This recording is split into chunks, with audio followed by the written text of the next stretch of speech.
you believe that I've changed your life forever, and you're never gonna find another somebody like me, and you wish you had more than just a lifetime to give back all I've given you, and that's what you believe, that I owe you. The sunlight in the morning and the nights of all this loving that time can't take away, and I owe you more than life now, more than ever. I know that it's the sweetest debt I'd ever have to pay.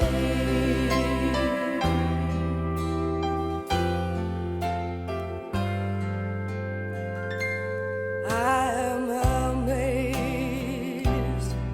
when you say it's me you live for. You know that when I'm holding you, you're right where you belong. And my love, I can't help but smile with wonder when you tell me all I've done for you, 'cause I've known all along that I owe you. Sunlight in the morning and the nights of all this loving that time can take away, and I owe you more than life now, more than ever. I know that it's the sweetest debt I'd ever have to pay, 'cause I owe you.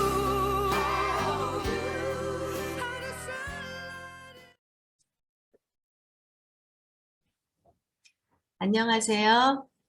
저는 성남시 수정구에 소재한 다나움 내과의원 원장 김미경입니다. 오늘 저에게 이렇게 강의할 수 있는 자리를 마련해 주신 신장장애인협회 회장님과 그 이하 여러분께 감사 말씀 먼저 드리고, 부족한 저에게 이런 자리 맡겨주셔서 너무 감사하며, 제가 알고 있는 모든 지식을 동원해서 성심성의껏 설명해 드리도록 하겠습니다. 오늘 제가 설명해 드릴 주제는 만성신부전, 만성콩팥병이라고도 명명하죠. 만성신부전, 말기신부전의 개요와 치료 방법에 대해서 말씀드리겠습니다.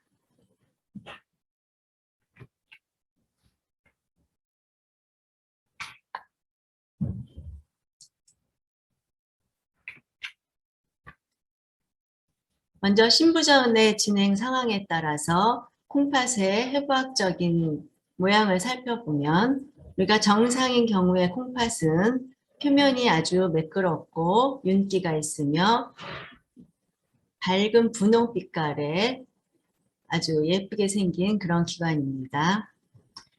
이 기관이 만성신부전, 말기신부전으로 진행하면서 딱딱해지고 크기가 작아지고 표면이 울퉁불퉁해지는 그런 모양으로 변하게 됩니다.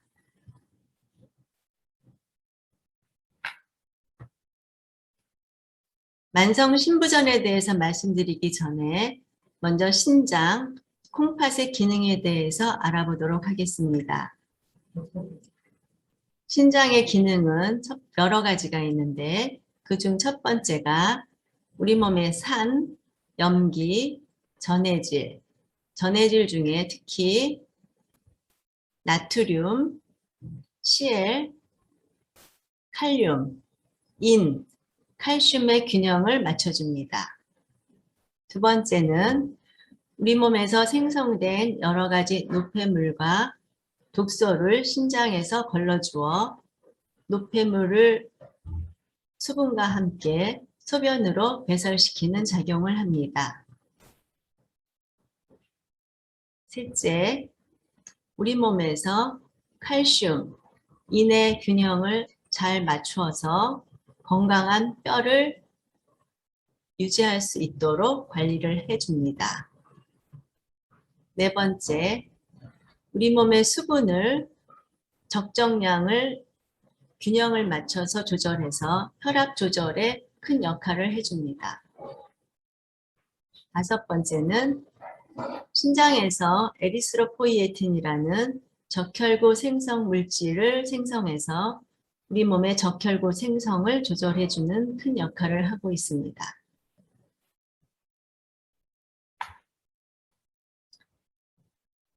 만성 신부전, 만성 콩팥병의 정의에 대해서 말씀드리겠습니다.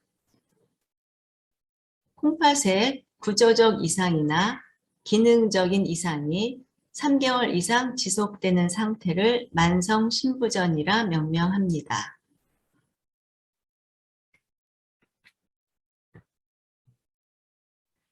만성 신부전의 단계를 말씀드리기 전에 먼저 사구체 여가율이 무엇인지 한번 알아보겠습니다.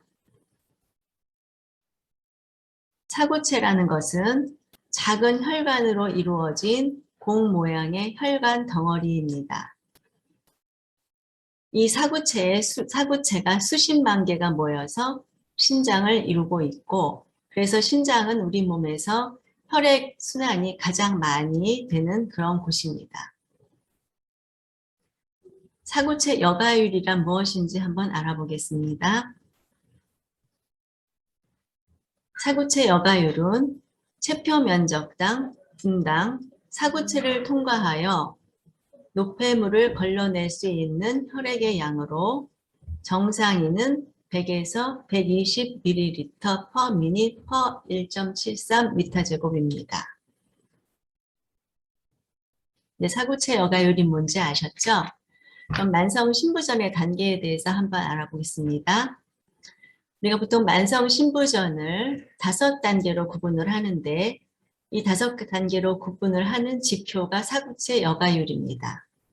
아까 사구체 여가율의 정상이 100에서 120이라고 했는데 먼저 1단계, 만성 신부전의 1단계는 90에서 100 사이, 사구체 여가율이 90에서 100 사이인 경우가 1단계입니다. 2단계는 그 아래 단계로 사구체 여가율이 89에서 60인 경우, 3단계는 사구체 여가율이 59에서 30인 경우인데 3단계를 보통 둘로 나눠서 3A 단계, 3B 단계로 나눕니다. 3A 단계는 사구체 여가율이 59에서 45, 3B 단계는 사구체 여가율이 44에서 30까지의 단계입니다. 4단계는 그 아래 단계로 사구체 여가율이 29에서 15까지의 단계이고 5단계는 사구체 여가율이 15 이하의 단계입니다. 우리가 보통 사구체 여가율 15 이하인 5단계를 말기 신부전이라고 합니다.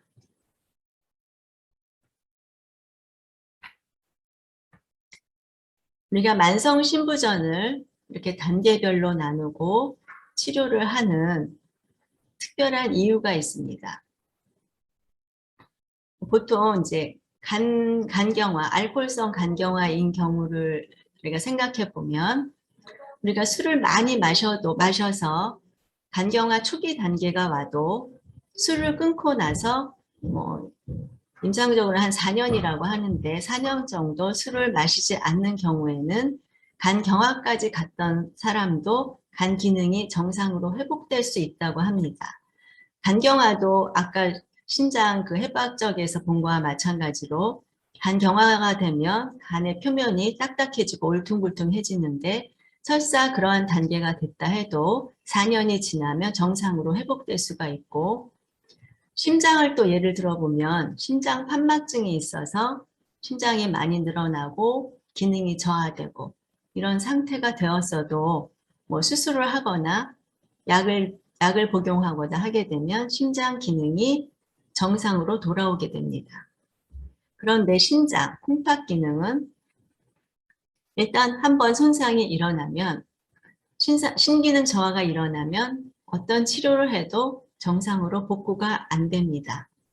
그래서 심장은 치료가 단계에 맞는 치료를 적절하게 해서 그 아래 단계로 내려가는 것을 미리 막는 게 제일 좋은 치료라고 합니다. 그래서 우리가 만성 신부전의 단계를 빨리 진단해서 그거에 따른 적절한 치료를 해야 되는 거기 때문에 이렇게 단계를 구분을 하고 그거에 맞는 치료를 하게 되는 것입니다.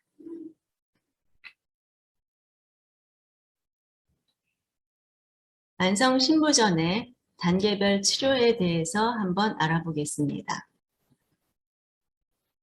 만성 신부전은 3기가 될 때까지도 거의 모든 환자들이 증상이 없습니다.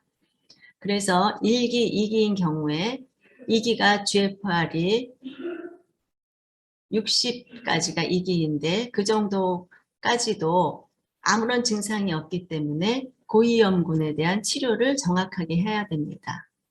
고위험군은 보통 만성 신부전을 이루는 대부분의 병이 고혈압, 당뇨, 사구체 신염이기 때문에 고위험군의 그 혈압 치료와 혈당 치료를 철저하게 해야 되고 고지혈증 치료까지도 철저하게 해야 하고 주기적으로 적어도 6개월에서 1년에 한 번씩은 소변 검사를 해서 단백뇨가 있는지 혈뇨가 있는지를 체크를 하고 GFR 검사까지 같이 하는 것이 좋습니다. 3기의 치료 방법을 살펴보면 우리가 3기는 사구체어가율이 60 이하인 경우인데 이 경우에는 가장 중요한 것이 약물 투여가 시작되는 것입니다. 보통 약물은 AC 이니비터, ARB 등의 약물을 투여하는데 이 약물은 단백뇨를 많이 줄이면서 신기능을 더 이상 나빠지지 않도록 예방하는 그런 약제입니다. 이런 약제들은 보통 요사이에는 고혈압의 첫 번째 치료로 사용되기 때문에 고혈압 환자들은 대부분 다 복용하고 있는 약입니다. 그렇지만 고혈압이 아닌 다른 환자군에서는 이 약물을 복용하지 않기 때문에 3기로 진단을 받으면 이 약을 빨리 투여해서 단백뇨의 생성을 막고 신장 기능의 손상을 막도록 해야 합니다. 우리가 4기의 치료를 한번 알아보겠습니다. 만성 신부전 4기가 되면 이제 합병증으로 인한 여러 가지 증상이 나타나는 그런 시기입니다. 수분의 불균형으로 하지의 부종이 많이 생기고 전해질의 이상이 생기기 시작합니다. 약물로서 아니면 식이요법으로 이런 전해질의 이상이나 과다 수분에 대한 치료를 시작을 해야 되고 아까 얘기한 조혈모세포가 콩팥에서 생성된다고 했는데 만성 신부전에서는 조혈모세포의 생성이 안 되기 때문에 빈혈이 발생할 수 있습니다. 그래서 빈혈에 대한 치료, 철분제제나 그 이외에 철분이 많이 들어있는 음식 이런 거를 선택적으로 드시게 그렇게 해야 합니다. 그 다음으로 생길 수 있는 합병증은 우리 몸의 칼슘, 인의 불균형으로 골다공증 같은 뼈의 합병증이 발생할 수 있습니다. 그래서 칼슘과 인의 혈중 농도를 정상으로 유지시키는 것이 굉장히 중요합니다. 그 다음에 올 수 있는 합병증은 심혈관 질환이 있는데 정상인보다 보통 3기 정도의 만성 신부전 환자들이 심혈관 질환 발생률이 8배 정도 높다고 합니다. 그래서 심혈관 질환이 같이 올 수 있는 고지혈증에 대한 철저한 치료가 필요한 시기입니다. 그리고 4기에서는 신대체 치료 준비 단계로 우리가 말기 신부전이 됐을 때 혈액투석이나 복막투석, 신장 이식을 치료로 생각을 해야 되는데 갑작스럽게 혈액투석을 받을 수 있는 상황이 아니기 때문에 그거에 대한 혈관 형성이나 여러 가지 준비를 해야 되는 그런 단계입니다. 만성신부전 5기에 대한 치료는 보통 혈액투석, 복막투석, 신장 이식이 있고 4기에서 발생한 여러 가지 합병증이 더욱더 나빠질 수 있기 때문에 그런 합병증에 대한 적극적인 치료가 또 필요한 시기입니다. 지금 표에 대해서 본 것 같이 1단계인 경우는 사고 체여가율 90 이상이고 상태는 정상 신기능이고 치료는 추적 관찰이 중요하다고 나와 있습니다. 2단계인 경우도 약간의 신기능 저하가 있으면서 혈압, 당뇨 조절을 열심히 해야 되고 그 위에 고지혈증에 대한 관리도 열심히 해야 되고 추적 관찰을 해야 합니다. 6개월에 한 번씩 소변 검사하고 GFR 검사를 해야 된다는 걸 알아두십시오. 3단계인 경우에는 중등도 정도의 신기능 저하된 상태로서 이 시기에는 약물이 투여된다고 아까 설명해 드렸죠. 여기는 없는데 추적 관찰과 혈압 조절, 당뇨 조절 잘 하면서 약물 투여를 해야 하는 시기입니다. 4단계는 중증으로 신기능이 저하된 상태로 이 시기에는 여러 가지 발생할 수 있는 합병증과 합병증에 따른 증상에 대한 치료를 해야 되는 시기고 신대체요법을 준비해야 되는 그런 시기입니다. 5단계인 경우는 말기 신부전 상태로 신대체용법인 혈액투석, 복막투석, 신장 이식이 치료로 사용되고 있으며 합병증에 대한 관리와 치료가 필요한 시기입니다.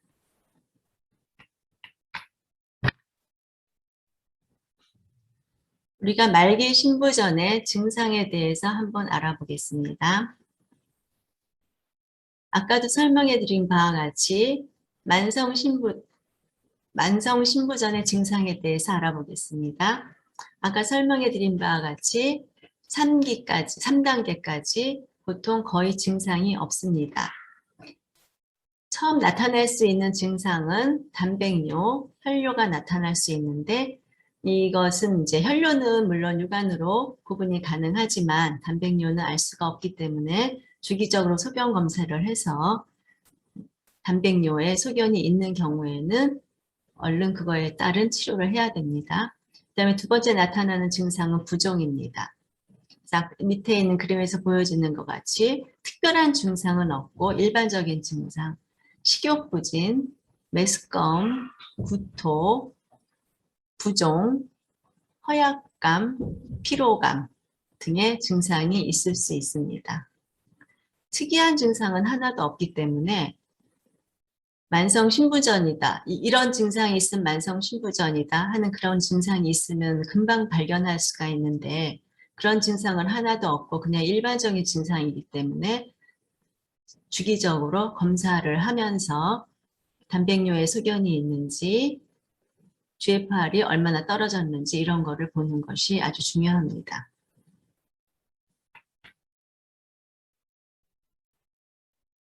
만성 신부전의 치료에 대해서 한번 알아보겠습니다. 첫 번째 원인 치료가 있고 보존 치료가 있는데 우리가 원인 치료로는 아까 얘기한 것 같이 만성 신부전의 원인되는 병은 고혈압, 당뇨, 사구체 신염이 가장 많은 원인을 차지합니다. 그래서 혈압 조절, 보통 140에 100mmHg 정도로 조절을 하고 혈당 조절, 120에 140 정도로 조절하는 것이 중요합니다. 그 외에도 고지혈증 치료도 같이 해주는 게 굉장히 중요합니다. 두 번째 보존 치료가 있는데 보존 치료에서는 수분 조절과 식이 조절이 있습니다. 우리가 수분 조절과 식이 조절은 개인에 따라 굉장히 달라서 어떤 분은 조금만 먹어도 금방 체중이 늘어나는가 하면 어떤 분은 많이 드셔도 체중이 안 늘어나는 그런 개인 차가 있습니다.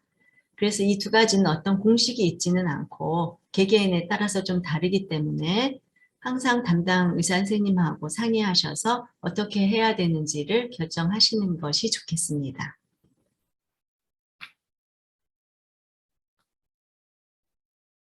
식이 조절은 3대 원칙이 있습니다. 첫째, 저염식, 둘째, 저단백질식, 셋째, 저칼륨식입니다. 먼저 저염식에서 알아보면 만성 신부전 환자는 하루 소금 섭취량을 5g 이하로 하라고 되어 있는데 보통 우리나라 사람 정상인은 10g 정도의 소금을 섭취한다고 합니다. 보통 소금은 우리가 흔히 한국 사람들이 많이 먹는 찌개나 국에 많이 들어 있습니다.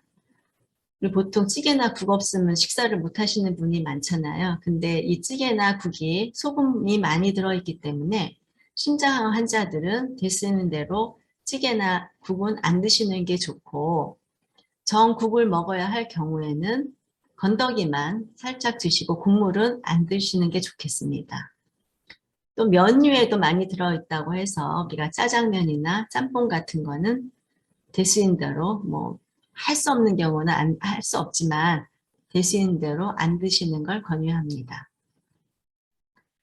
근데 하나의 문제가 저도 뭐 간이 안 맞으면 사실 맛이 없어서 너무 저염식을 하다 보면 식사량이 줄어들고 거의 식사를 못 하시고 뭐 음식만 들어가면 삼킬 수가 없다 이렇게 얘기하시는 환자분들이 많은데 너무 소금량이 적어서 오히려 식사를 하나도 못 하신다 하면 제 생각이지만 저는 그거보다는 그래도 조금은 소금을 넣어서 식사를 좀 하시는 거를 더 권유드리고 싶습니다.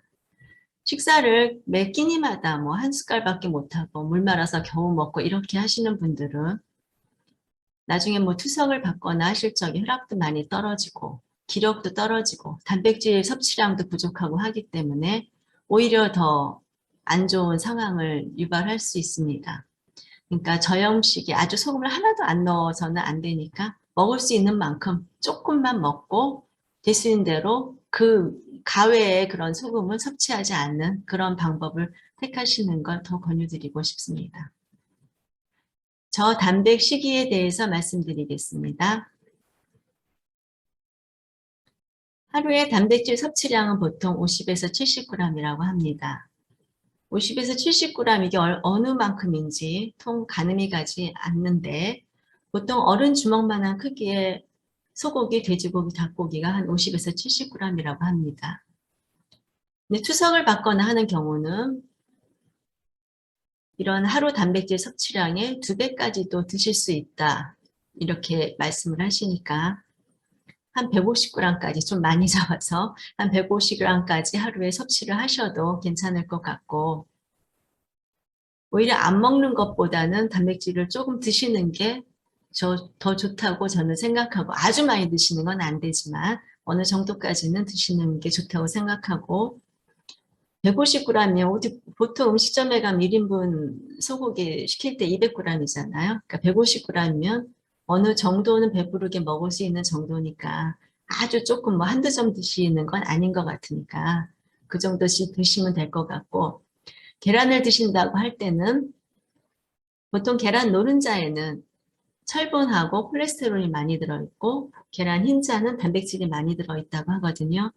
그러니까 계란 1개는 노른자, 흰자 다 드시고 나머지 한 2개는 노른자는 빼고 흰자만 드시면 단백질 보충에 도움도 많이 되고 콜레스테롤은 조금 떨어뜨리고 또 그 노른자에 인이 많이 들어있다고 하니까 인 섭취도 감소시킬 수 있고 그런 방법이 있으니까 그렇게 드시는 걸 권유해 드립니다. 또 3번째, 저칼륨 식이를 해야 되는데 신장 기능이 저하가 되면 칼륨이 소변으로 배설이 안 되기 때문에 칼륨 수치가 많이 상승하게 됩니다. 이제 칼륨이 뭔지 한번 알아보도록 하겠습니다. 칼륨은 우리 몸에 있는 전해질 중에 하나인데 근육이나 신경 조절에 반드시 필요한 전해질입니다. 칼륨이 정상 수치는 3.5에서 5.5mg/L이고 고칼륨 혈증은 5.5mg/L 이상인 경우를 고칼륨 혈증이라고 합니다. 고칼륨 혈증의 증상에 대해서 한번 알아보면 증상은 손발이 저리고 감각이 아주 무뎌집니다. 속이 메스꺼리면서 설사 장경련이 일어나고 부정맥이 발생하고 혈압이 떨어지고 심정지가 유발됩니다. 고칼륨 혈증의 치료에 대해서 알아보겠습니다. 약물 치료와 식이요법이 있습니다. 첫째, 약물 치료를 살펴보면 보통 칼륨은 우리 몸에서 90%가 소변으로 배설되고 10%는 대변으로 배설이 됩니다. 근데 고칼륨 혈증에 사용하는 약물은 칼륨과 결합하여 대변으로 배설을 증가시킵니다. 그렇기 때문에 10%만 대변으로 배설이 가능하기 때문에 약물에 의한 칼륨을 배설시키는 것은 10%까지밖에 배설이 가능하지 않으므로 우리 몸의 칼륨을 수치를 낮추는 데는 큰 역할을 할 수가 없습니다. 배설이 적게밖에 가능한 약물로 배설이 10%밖에 가능하지 않기 때문에 중요한 건 식이요법이라고 할 수 있겠습니다. 칼륨은 보통 채소와 과일에 많이 들어있고 하루의 칼륨 섭취량은 2000mg 이하입니다.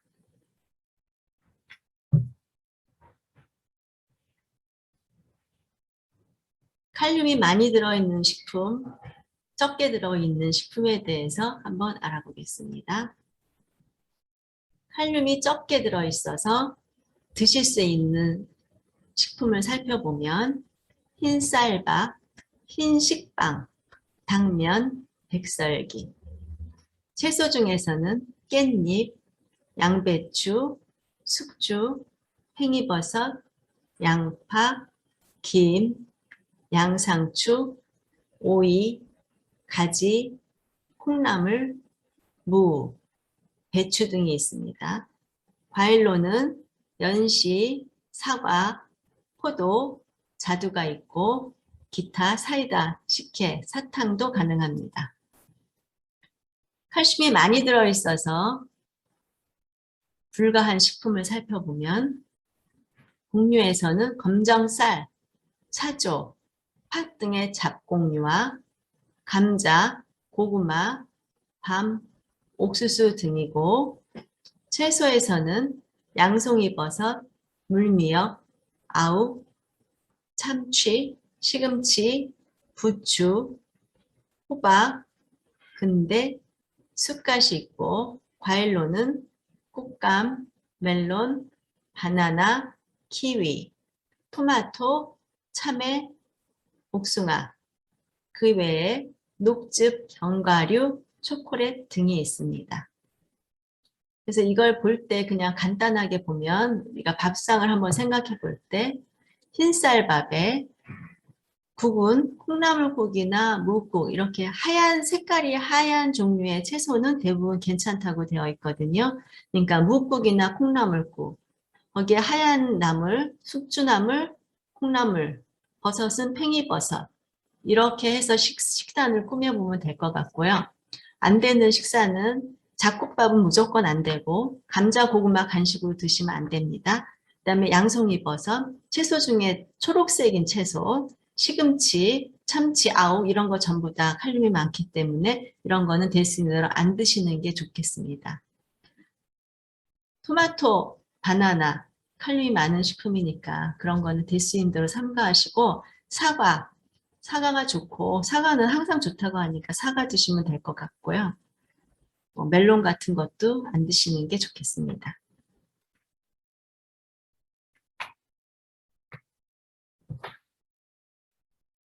초록색 채소라고 해서 하나도 안 드실 수는 없잖아요. 그러니까 이제 그런 여러 가지 칼륨이 들어있는 식품도 조리 방법이나 다른 방법에 의해서 칼륨을 감소시킬 수 있는 방법이 있다고 하는데 그걸 한번 알아보면 보통 칼륨은 껍질이 뿌리나 줄기 이런 데 많이 있다고 해요. 그래서 과일이나 채소를 드실 적에 항상 껍질을 벗겨서 드시고 껍질째 드시는 게 좋다고 요새 알려져 있긴 하지만 신장 환자분들은 껍질을 항상 벗겨서 드시고 채소를 드실 때도 줄기나 뿌리보다는 잎을 드셔야 되는데 그 잎도 그냥 드시지 말고 많은 양의 물에다가 그 잎을 담궈서 칼륨은 수용성이라고 합니다. 그 칼륨을 그 잎을 담궈 놓으면 한 2시간 이상 담궈 놓으면 칼륨이 물에 녹아서 그 물을 버리면 다 녹아서 많은 칼륨의 양을 감소시킬 수 있다고 합니다. 2시간 이상 물에 담가 놨다가 요리를 하던가 아니면 끓는 물에 삶으면 훨씬 더 칼륨이 녹아서 없어진다고 하니까 삶아서 요리를 하면 칼륨 섭취를 많이 줄일 수 있다고 합니다. 저인식이에 대해서 한번 알아보겠습니다. 칼륨만큼 중요한 게 인이거든요. 그러니까 인이 올라가게 되면 우리 몸에 칼슘이 많이 떨어지기 때문에 이제 골다공증, 뼈가 이제 녹는 그런 상황이 올 수가 있습니다. 그래서 저인식이가 가장 중요한데 인이 많이 들어있는 식품을 보면 햄, 콜라, 라면 같은 가공식품, 유제품, 과일, 채소, 낙지, 건어패류, 코코아, 초콜릿 등에 많이 들어있는 걸로 알려져 있습니다. 인 섭취를 감소시키는 방법, 아까 칼륨에서 설명한 거와 동일한데 채소나 고기도 고기 요리를 할 때도 찬물에다 2시간 이상 담궈 놓으면 그 안에 인이 물에 녹아서 많이 감소가 되기 때문에 찬물에 2시간 이상 담궈 놨다 조리하시거나 아니면 삶아서 삶은 물은 버리고 그리고 조리를 하시면 인의 섭취량을 2분의 1로 감소시킬 수 있다고 합니다. 식사요법의 원칙을 보면 적당한 양의 단백질 섭취를 합니다. 아까 얘기한 것 같이 소금 섭취는 아주 철저하게 조금 줄여야 합니다. 왜냐하면 소금이 많이 연분이 많이 들어가면 우리 몸에 수분이 많이 있는 상황이 되는 거기 때문에 부종이 많이 생기고 부종이 생기면 심장도 늘어나고 다른 합병증이 많이 올 수 있기 때문에 소금의 섭취를 줄이는 것은 굉장히 중요한데 그거에 비례해서 사실 단백질 섭취를 제한하는 것은 그것만큼 그렇게 많이 제한할 필요는 없다고 합니다. 단백질은 항상 적절한 양은 들어가야지 우리 몸에서 섭취를 해야 하는 거기 때문에 아까 말씀드린 대로 하루에 뭐 100에서 150g 정도는 섭취를 해도 가능하니까 그렇게 적절한 양을 꼭 섭취하도록 해야 되고 아까 얘기한 것 같이 인하고 칼륨은 반드시 제한해야 되죠. 인하고 칼륨이 많이 들어가면 그거에 따른 여러 가지 부작용이 많이 생기기 때문에 칼륨을 제한하고 그다음에 충분한 칼로리를 섭취하는 게 가장 중요하다고 했습니다. 식사를 거의 못 하시고 이런 상황이 오는 것보다는 그래도 좀 드시면서 어느 정도의 열량을 나타낼 수 있는 그런 양을 드시는 것이 적절하다고 하니까 적절한 양의 단백질을 섭취하시면서 인과 칼륨은 적게 먹는다. 염분은 적게 섭취한다. 칼로리는 충분히 드신다. 이렇게 간단하게 생각하면 될 것 같습니다. 이게 굉장히 어려운 일이긴 한 것 같아요. 식이요법이 세상에서 제일 어렵잖아요. 먹고 싶은 것도 많고 먹고 싶은 거를 딱 그 순간에 숟가락 놓기는 굉장히 어려운 건데 그래도 내 몸의 건강을 위해서 신장을 위해서 한번 꼭 참고 숟가락을 내려놓는 그런 습관을 들이도록 하면 좋겠습니다. 간략하게 제가 만성 신부전에 대해서 설명드렸고 그래서 만성 신부전이라는 거는 지금 설명한 것 같이 말기 거의 뭐 3기 이상이 4기 정도 될 때까지는 증상이 없기 때문에 기저질환에 대한 원인 치료를 열심히 아주 정확하게 치료를 해야 되고 주기적으로 소변 검사와 GFR 검사 등을 해서 주기적인 검사를 해서 단백뇨와 뭐 혈뇨 이런 거를 일찍 발견해서 만성 신부전의 단계별 진단을 빨리 하고 그 단계별에 따른 적절한 치료를 하는 게 가장 중요한 거다라는 것을 오늘 말씀드리고 싶습니다. 조기 검진으로 신부전을 예방하셨으면 좋겠습니다. 감사합니다.